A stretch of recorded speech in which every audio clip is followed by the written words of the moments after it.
"నువ్వెందుకు గన్ తీసుకున్నావు జ్యోత్స్న? నువ్వు తను" అని అడిగేసరికి "తన మీద భయంతో తీసుకున్నాను డాడీ" అని అంటూ ఉంటుంది.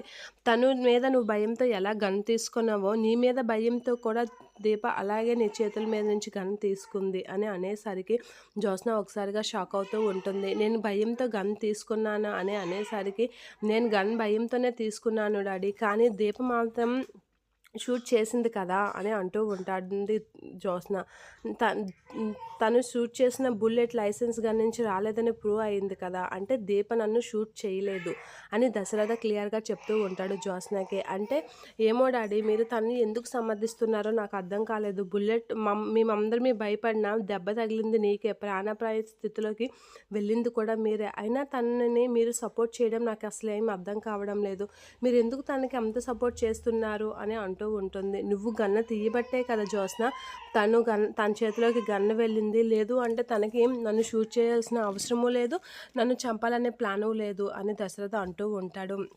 ఏ మాటకి ఆ మాట చెప్పాలిరా.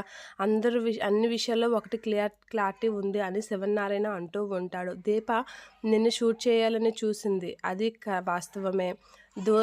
దీప దీపని కాపాడడానికి కార్తీక్ చూస్తున్నాడు. అది వాస్తవమే. ఇప్పుడు కాపాడినంత దీపని ఎవరో కత్తితో పొడిచి చంపారు.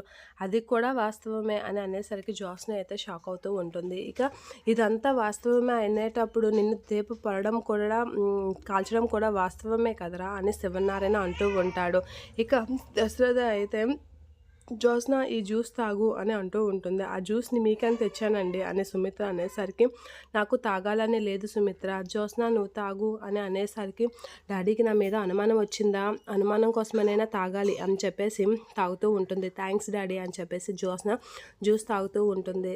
మీరన్న మాటకే వద్దాం నాన్న, నన్ను కాల్చాల్సిన దీప జైల్లో ఉంది. తను బెయిల్ మీద వచ్చిన 2 రోజులకే తన మీదకి అటాక్ జరిగింది. తన్ని కూడా చంపాలని కత్తితో పొడడానికి ప్రయత్నించారు.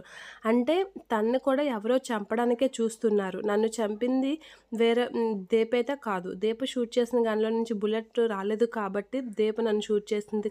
నన్ను అయితే చంపడానికి చూడలేదు అని అంటూ ఉంటాడు. అలా అనగానే జ్యోత్స్న ఒకసారిగా షాక్ అవుతూ ఉంటుంది.